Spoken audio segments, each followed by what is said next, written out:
Hello friends, कैसे हो आप लोग।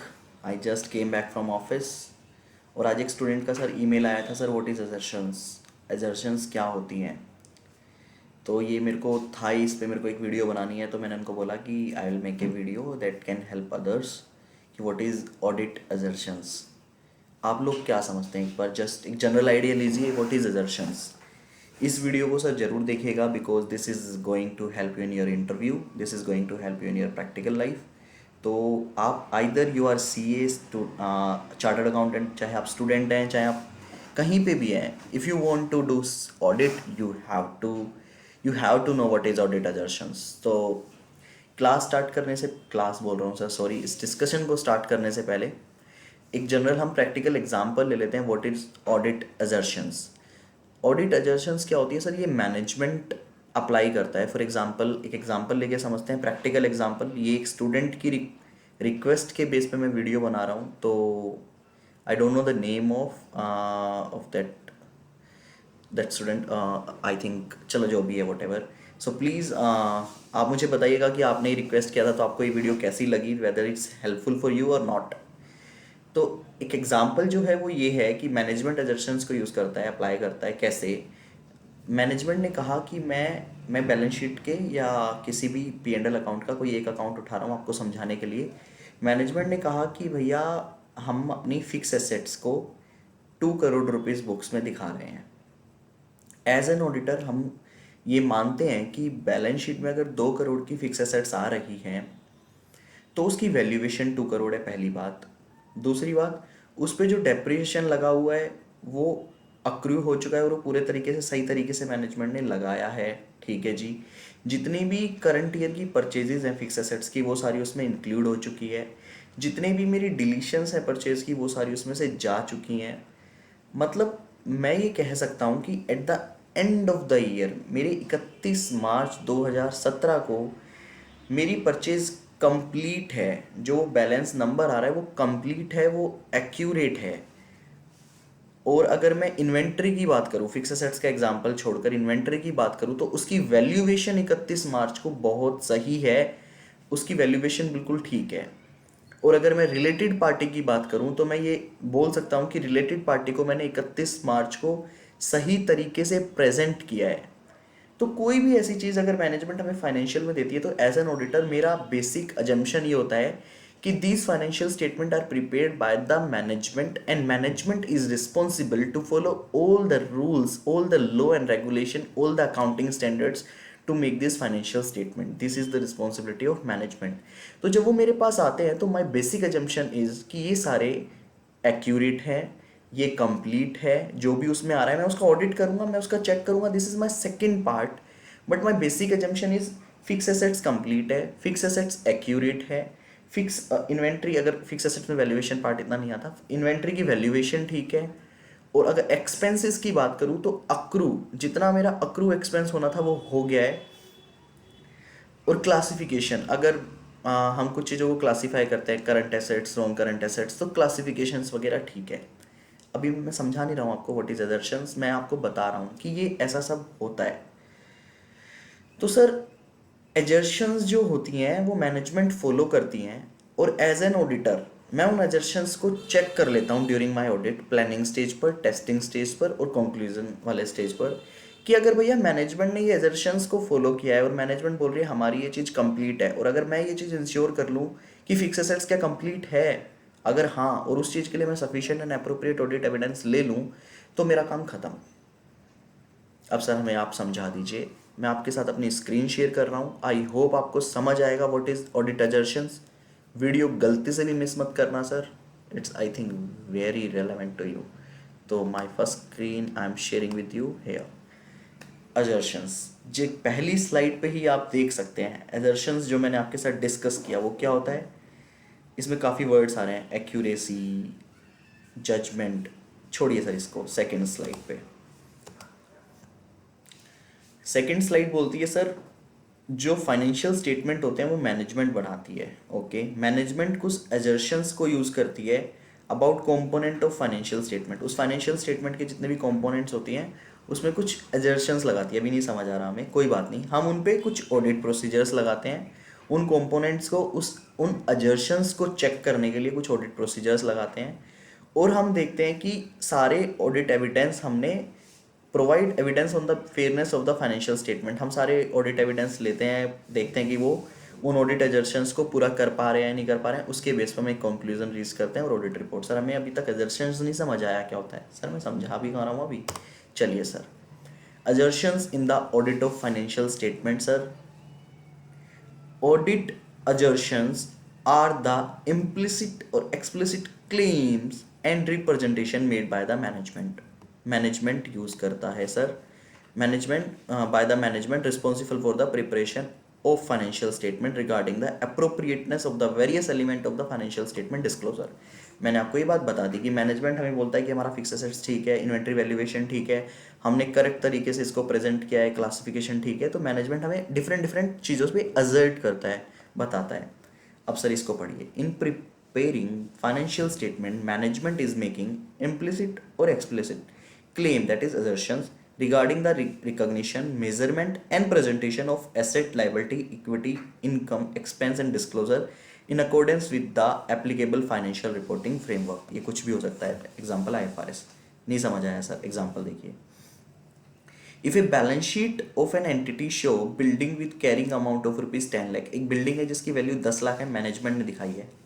The auditor shall assume that the management has claimed that, तो मैं बोलता हूँ भैया मैनेजमेंट ने एशर्ट किया है, एक एजर्शन ली है, और जिसको मैं एज्यूम कर लेता हूँ कि building recognise in the balance sheet exist, कि ये बिल्डिंग एग्जिस्ट करती है। हाँ ये सचमुच में बिल्डिंग है, ये फेक नहीं है, ये कोई फेक एंट्री नहीं है, सचमुच में 31 मार्च को इन रियलिटी ये बिल्डिंग एग्जिस्ट करती है। इसको हम बोल्ड कर लेते हैं। द एंटिटी ओन और कंट्रोल दोज बिल्डिंग, वो एंटिटी की ही है और उसे एंटिटी ही कंट्रोल करती है। ओके, दोज बिल्डिंग्स,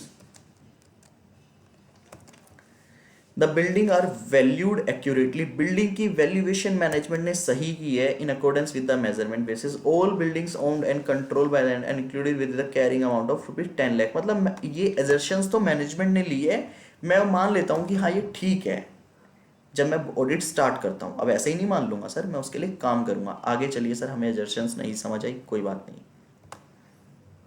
एजर्शंस का मतलब क्या क्या होता है? एजर्शंस का पर्पस, एजर्शन का पर्पस ये होता है सर, अगर हम उन एजर्शंस पे कंफर्ट ले लें और उन एजर्शंस को कंफर्ट लेने के लिए हम appropriate sufficient and appropriate audit evidence ले लें तो हमारा ऑडिट रिस्क कम हो जाता है। हम ओपिनियन दे सकते हैं, yes this financial are true and fair view. कौन से फाइनेंशियल? जो कि मैनेजमेंट ने बनाए हैं। Next question sir, do you know audit risk क्या होता है? It's combination of inherent risk, control risk and detection risk. But do you actually know what is audit risk in detail? If अगर नहीं पता तो सर कमेंट बॉक्स में बताइए, next video इस पे बनाएंगे हम लोग। चलिए सर असर्शंस पे आगे चलते हैं। आर मेन स्लाइड, सर ये है हमारी मेन स्लाइड। सर आपके जब आप किसी भी बिग फोर में इंटरव्यू देने जाओगे, I don't know other than big four कि वो लोग इसको किस तरह से पूछेंगे आपसे।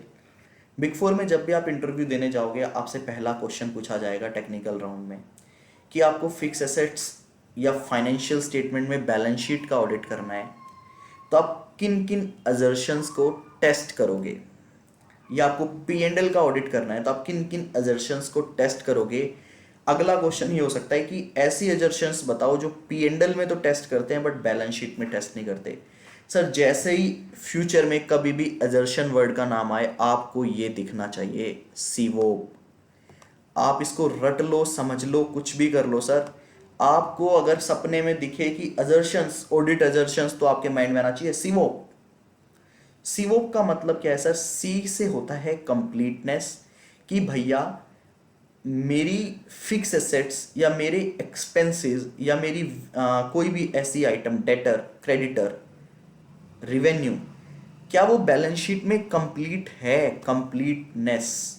मैनेजमेंट एजर्ट करती है कि yes this revenue is complete, तो एजर्शन मैनेजमेंट ने लिया है कि दिस रिवेन्यू इज कंप्लीट। ई से होता है एग्जिस्टेंस, कि भैया ये फिक्स एसेट्स एग्जिस्ट करती है, ये मैनेजमेंट ने बोला आपको, आपने उस पर रिलाई किया, तो सेकंड इज एग्जिस्टेंस। ए से एक्यूरेसी, भैया हमने जितने भी कैलकुलेशन किए वो सारी ठीक है, कहीं पे भी कोई भी गलती नहीं है, ये मैनेजमेंट ने आपको ऐसा बोला फाइनेंशियल बनाते टाइम। वी से वैल्यूएशन, मैनेजमेंट ने बोला कि सर इन्वेंटरी का वैल्यूएशन हमने ठीक तरीके से किया है, मैनेजमेंट की असर्शन है ये। ओ से obligation, rights and obligation, management ने कहा कि हमारे जितने भी राइट्स एंड ओब्लिगेशन है वो सारे हमने दिखा दिए हैं बैलेंस शीट के अंदर, हमारी जितनी भी लाइबिलिटीज हैं ओब्लिगेशन हैं वो हमने सारे दिखा दिए। मैनेजमेंट ने आपको एजर्ट किया तो आपने उस पर बिलीव किया, लेकिन आपको टेस्ट करना है। पी से प्रेजेंटेशन, मैनेजमेंट ने कहा जितनी भी प्रेजेंटेशन है as per accounting standard and as per law and regulation हमने वो सारी कर दी हैं। तो मैनेजमेंट ने आपको ये सीवोप 6 ऐसी बातों पे आपको विश्वास दिलाया फाइनेंशियल देते टाइम कि ये काम हमने किए हैं। A completeness, B accuracy, sorry existence, accuracy, valuation, obligation, presentation. Management ने आपको ये बोला अगर आप इन 6 चीजों को इंश्योर कर लो। कैसे इंश्योर करेंगे सर? वो हमारे ऑडिट प्रोसीजर्स होते हैं, जैसे कि TOC, TOD, planning work, reporting work. हम हर लेवल पे एजर्शंस को टेस्ट करते हैं। कैसे टेस्ट करते हैं वो हम ऑडिट में देखते हैं, लेकिन इन 6 चीज़ों को अगर हम टेस्ट कर लें, इन 6 चीज़ों के लिए अगर हम sufficient and appropriate audit evidence ले लें, तो मैं बोल सकता हूँ या I have sufficient appropriate audit evidence to ensure completeness, existence, accuracy, valuation, obligation, presentation. अब सर थोड़ा सा आगे चलते हैं और मैं इसको शुद्ध हिंदी भाषा में दोबारा से बताऊंगा। Assertions related to class of transaction, example salary, class of, हम बोलते हैं ना बैलेंस शीट लेवल पे, पी एंड एल लेवल पे, क्लास ऑफ ट्रांजेक्शन लेवल पे।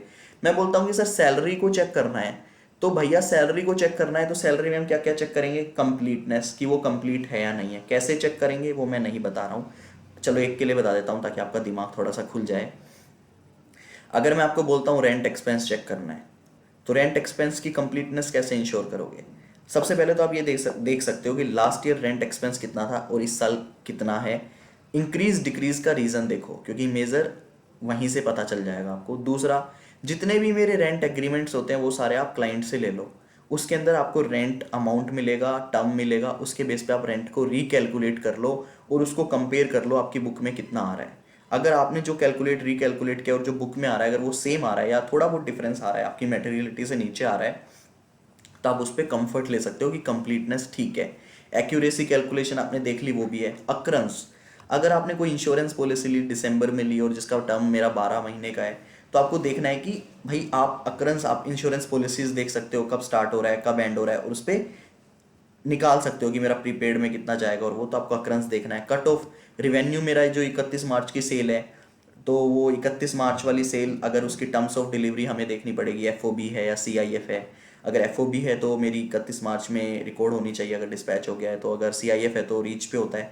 तो आपको कट ऑफ का एक वर्क पेपर बनाना पड़ता है। Classification, current asset, non current asset, आपको क्लासिफिकेशन, तो इन सब पे हम एक वर्क पेपर बनाते हैं हर एरिया से रिलेटेड।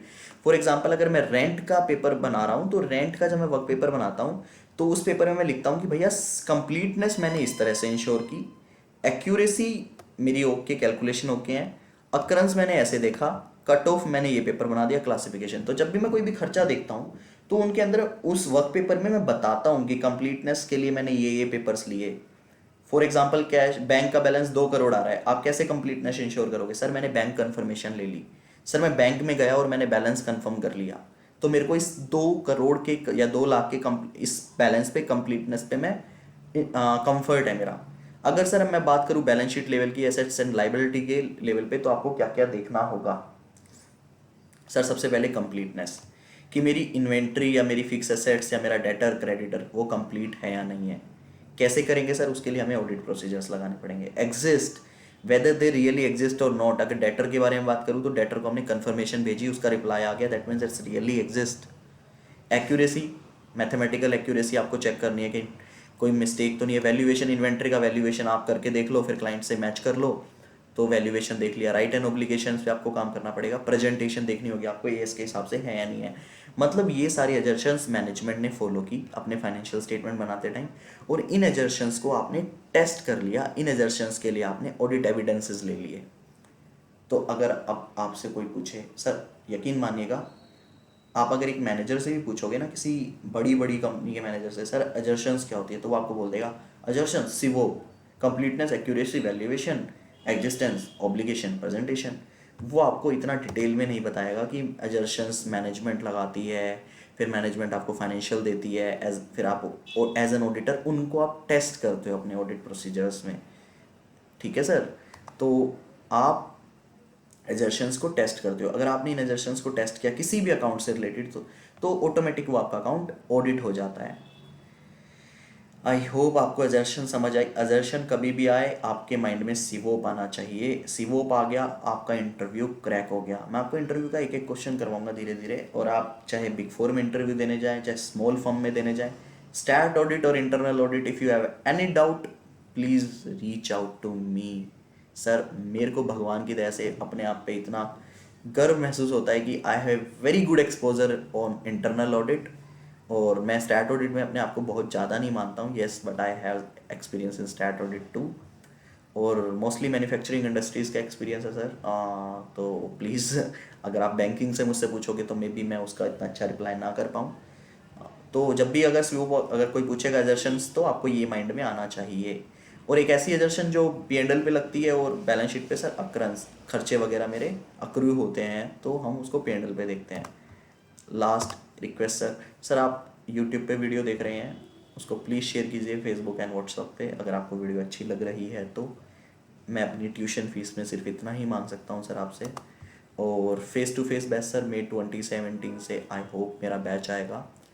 और अगर आपको किसी भी तरह की कोई भी अपडेट्स चाहिए सर, फेसबुक पे CA कपिल गोयल क्लासेस से मैंने एक पेज बनाया है, आप उस पर जाके अपनी क्वेरी या नेक्स्ट वीडियो आपको जो चाहिए वो डाल दीजिए। और सर CPA मैं बहुत जल्दी ऑडिट की वीडियोस बनाने वाला हूँ CPA स्टूडेंट के लिए जो US से CPA कर रहे हैं, तो डेफिनेटली उनको हेल्प होगी। और मैं भी कर रहा हूँ सर CPA US से। अगर किसी भी स्टूडेंट को कोई थोड़ी बहुत हेल्प चाहिए हो तो मेरे से पूछ सकता है कि कैसे आपको इवैल्यूएशन करवाना है, कैसे स्टेट वाइज क्या होता है, तो I can help little bit. तो आपको आई होप कि एजर्शन समझ में आया हो। गाइस हमारा एजर्शंस तो सीवोप जैसे एजर्शन आए सीवोप मैनेजमेंट ने लगाई थी, हमने विश्वास किया था, अब हम उनको टेस्ट करेंगे। सीवोप completeness, existence, accuracy, valuation, obligation, presentation. अब हम बात करते हैं आगे आपको अपना ऑडिट एग्जाम कैसे अटेम्प्ट करना है, इसकी हम वीडियो बनाएंगे। सर आप मुझे बताइए सर आपको इस चीज़ की वीडियो चाहिए और मैं आपके लिए बनाऊंगा वो video. I hope you are liking my videos. मैंने भी सर नया नया स्टार्ट किया है, मुझे क्रेज़ था पढ़ाने का, मुझे आई लव टीचिंग।